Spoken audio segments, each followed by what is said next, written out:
Welcome back to Disturbed Reality. In a world of mindless consumerism, the desire of influence, and vapid parasocial relationships, many men have their priorities mixed up. The so-called Sigma male grindset has distracted us to the true joys of life, friendship, family, and real interpersonal connections in which money simply cannot buy. But for some, the desire for these artificial items will lead them down a path of destruction, loneliness, and sorrow, pushing away those who are truly important, potentially for good. Today, we take a look at the rise and fall of one of the most prominent narcos of his generation. A story marred with tragedy, loss, and a bloodlust fueled by the desire for revenge. The story of Héctor Luis Palma Salazar is a complicated one, with differing accounts and reports on various situations that occurred throughout his life. His portrayal in the Netflix hit series Narcos was actually met with criticism from those in the narco historian community, with many claiming that the character did not reflect the man in real life. His rise and fall has led many of the superstitious types to dub him as the cursed narco, with even Juan Carlos Olivas, who played Palma in the El Chapo Netflix series, dying barely a year after filming due to cancer. His portrayal of Palma in the El Chapo series is generally considered to be the best portrayal of Héctor Luis Palma Salazar. Not too much is known about Jesus Héctor Luis Palma Salazar's early life. In fact, even his date of birth is disputed, though most claim he was born in Arroyo de Abajo in the state of Sinaloa on the 29th of April 1960. Many speculate, however, that he was born several years earlier. He was raised in a poor family in rural Sinaloa, and opportunities to escape his poverty were hard to come by. He soon entered the criminal underworld and engaged in petty theft, followed by carjackings. It's also said he caught the eye of local gangsters, who saw potential in the then young Héctor, and would then introduce him to the world of drug trafficking and organised crime under the then Guadalajara Cartel, who were led by former police officer Miguel Ángel Félix Gallardo, aka Don Padrino. He would quickly become a sicario for the cartel, and would be noted for his ruthless, clean, and efficient approach to his work, and he quickly impressed his superiors.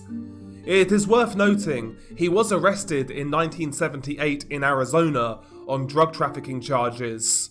After impressing as a sicario, Héctor Luis Palma, who by then had obtained the nickname El Güero due to his more white European features, rose through the ranks of the Guadalajara Cartel and would be handed more responsibility on the trafficking side of operations.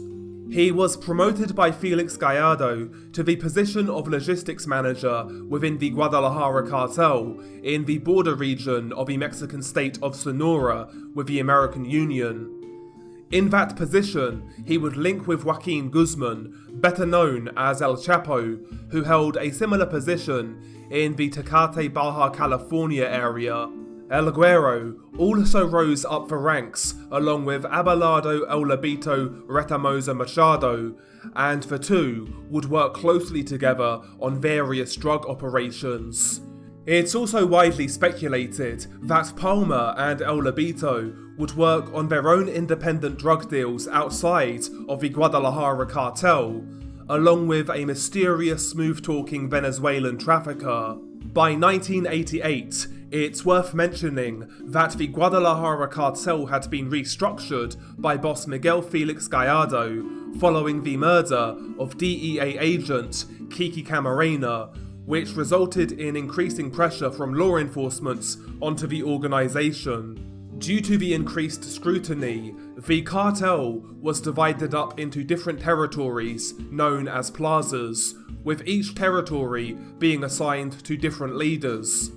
For example, the Pacific Coast Territory would be handed over to Ismael El Mayo Zambada and Joaquín El Chapo Guzmán, a pact that would eventually become the Sinaloa Cartel. El Güero Palma would work alongside El Chapo and El Mayo in the Pacific Coast region. In 1988, El Güero suffered a major setback. Under his and Abelardo Reynosa Machado's watch, a large cocaine shipment was lost, which resulted in the brutal murder of El Lobito. However, El Güero was spared his life due to impressing Miguel Félix Gallardo. However, nephews of Félix Gallardo, Benjamin Arellano Félix and Ramon Arellano Félix, who controlled the Tijuana territory, tried to persuade Miguel to reduce the power of El Güero Palma, insinuating that he was untrustworthy. In 1989, the Guadalajara cartel would be no more after the arrest of the godfather, Miguel Ángel Félix Gallardo. Gallardo himself put his arrest down to a corrupt police officer who turned on him. However, rumours on the street spread that both El Chapo Guzmán and El Güero Palma had betrayed Miguel, leading to his capture. Further fuel was added to these rumours when Palma and Chapo ordered the execution of several of Miguel Félix Gallardo's lieutenants and lawyers in an act of alleged self-preservation after being accused of being betrayers. In 1989, the arrest of Miguel Félix Gallardo would trigger a war between the Arellano Félix brothers and both El Chapo and El Güero Palma. Mexico hadn't seen anything like it in the previous decade, while the drug trade was under the total control of the Guadalajara cartel. Kidnappings, mass shootings and beheadings began to skyrocket in the north of Mexico, with much of the violence occurring in the strategic border state of Sonora. The war, however, was personal as much as business, with the Arellano Félix brothers blaming El Chapo and El Güero Palma for the capture of their uncle. The Arellano Félix brothers would form the Tijuana Cartel, whereas El Chapo and Ismael Zambada, along with El Güero Palma, would form the Sinaloa Cartel. With no signs of the bloodshed slowing down, the Arellano Félix brothers would launch a deceptive campaign to infiltrate the inner workings of the Sinaloa Cartel, with El Güero Palma being a very specific target. They turned to a Venezuelan trafficker named Rafael Enrique Clavel, who was a previous business partner of El Güero Palma. Rafael was a slick-talking trafficker who was known for his way with words, charismatic charm, and a way with the ladies. He would reacquaint with El Güero Palma, eventually entering a relationship with his sister, Minerva Palma, and although the relationship didn't last, he managed to get close to El Güero Palma and his inner circle. Due to the war with the Tijuana cartel, El Güero would move from safe house to safe house to avoid the cartel hit squads out looking for him, as well as having to oversee drug operations. He was a busy man to say the least, which left him with little time to spend with his wife, Guadalupe Leja Serrano, and his 2 children. The marriage was dead, in all but name, and enters Rafael Enrique Clavel. He wooed Guadalupe off her feet, and persuaded her to run away with him, also with her children. Clavel also persuaded her to take $7 million out of one of El Güero's bank accounts in San Diego. When Palma found out that his money, wife, and kids were gone, he flew into a rage, allegedly smashing up the safe house he was staying in at the time. He immediately suspected the Arellano Félix brothers and Clavel of being behind it.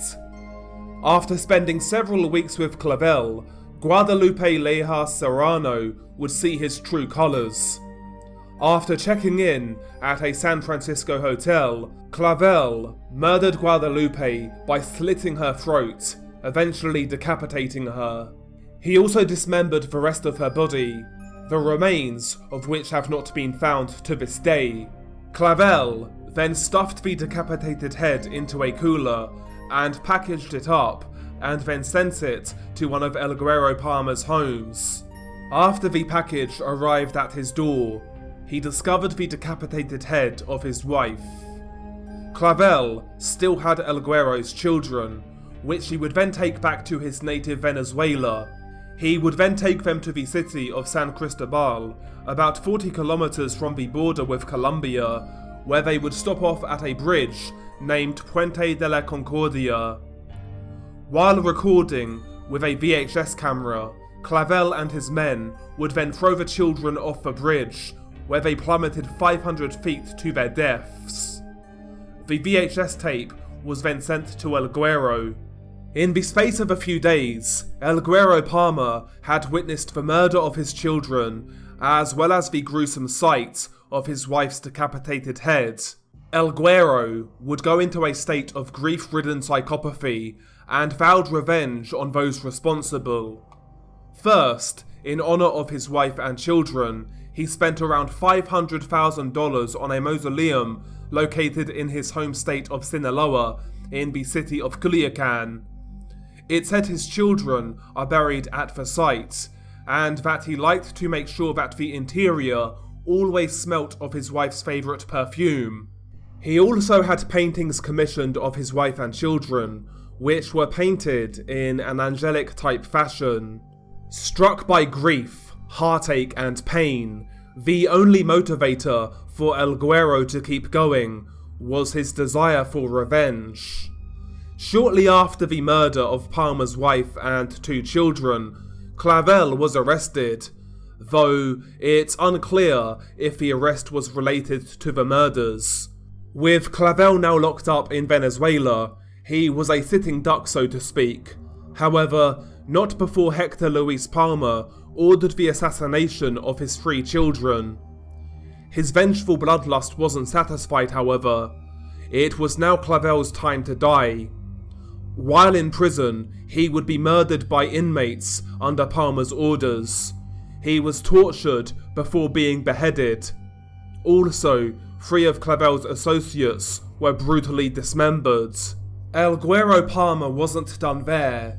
He then ordered the execution of other family members of Clavel, as well as lawyers associated with the Arellano Felix organization. On the 8th of November 1992, a massacre occurred at the Christie nightclub in Puerto Vallarta, Jalisco. Under the orders of Héctor Luis Palma, as well as El Chapo, Sinaloa Cartel gunmen wearing police uniforms massacred several Tijuana cartel members and partygoers at the Christie nightclub. The target was Benjamin Arellano Felix, who was celebrating his birthday at the club. Benjamin, however, decided to leave the club early, and his brother Ramon escaped the shooting as it was happening through an air conditioning duct. A total of 6 people died during the shootout. The war between the Sinaloa and Tijuana cartels would continue for the best part of a decade, but the Sinaloa organization would end out as the victors, particularly after the arrest of Benjamin Arellano Felix in March of 2002, and after the assassination of Ramon Arellano Felix in February of 2002. Following the murder of his wife and children's killer, Rafael Enrique Clavel, as well as many of his associates and family members, El Güero went straight back into business, operating within the upper echelons of the Sinaloa Cartel. With his wife and kids gone, El Güero lived an increasingly more hedonistic lifestyle, partying and epitomizing the lifestyle of a narco. He would wear snakeskin boots, designer clothes and gold chains. He also carried a Colt 45 plated with gold and encrusted with diamonds and emeralds, which would become his calling card, but also what would eventually give him away to authorities. At the time, El Güero was one of the most powerful individuals within the Sinaloa Cartel. Everywhere he went, he would be protected by 7 sicarios, as well as 30 plus members of the judicial police who served as his bodyguards. His levels of power within the Sinaloa Cartel would only increase following the first arrest of Joaquín El Chapo Guzmán in 1993. However, after a few stable years, Héctor Luis Palma's luck would once again take a turn for the worse. On the 23rd of June 1995, El Güero Palma boarded his 12-seater Learjet, which was bound for Jalisco, as he had a wedding to attend. Mid-flight, however, the plane diverted and ran out of fuel, causing it to crash in Nayarit, a mountainous area in the west of Mexico. El Güero survived the crash, and allegedly, consumed with pure rage, executed the two pilots and stuffed their bodies in sleeping bags. However, other stories, mainly stemming from narco corridos dedicated to El Güero Palma, claim that El Güero was made aware that police were waiting for him at the landing point in Jalisco, and with not enough fuel to divert to another landing strip, he then forced the pilots to crash land so that he could escape, which resulted in the deaths of both pilots.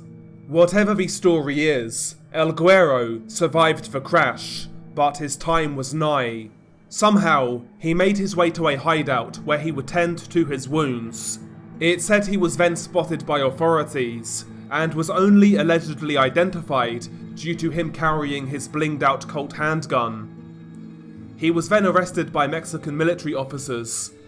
He originally evaded capture by travelling in full uniform as a federal judicial police officer, complete with identification and an armed caravan of police personnel. Following his arrest, he was then subsequently extradited to the USA on trafficking charges. After serving 19 years at the Atwater Federal Prison, the then 56-year-old Palma was extradited back to Mexico in June of 2016, where he was charged with further crimes. He is currently incarcerated at the Altiplano Prison near Mexico City. In May of 2023, a judge ordered the release of Héctor Luis Palma Salazar, stating that there was not enough proof to hold him on separate charges of organised crime. However, this was rejected by Mexico's public prosecutor, meaning he is still currently behind bars. Whether he eventually gets out or not is unknown. However, just looking at the man in recent photos, I see a broken man who lost everything. A man with nothing to lose is a dangerous proposition, especially considering he still may have influence in the criminal underworld. For public safety, I think it's better he's never released. Héctor Luis Palma, the man who lost everything. His wife, his kids, his money, and his stature, and ultimately, his freedom. If the eyes are indeed the gateway to the soul, then that leads me to believe he lost that too. It simply isn't there. But anyway, that is the video. I hope you enjoyed it, if you can enjoy this sort of content. Once again, thank you for the support. If you have any topic recommendations in mind, please feel free to hit me up on Twitter, drop me a DM, the link will be in the pinned comments, and also follow me on Twitch, where we have fun, have a laugh, all that good stuff. But anyway, as always, stay safe, and I'll catch you on the next one.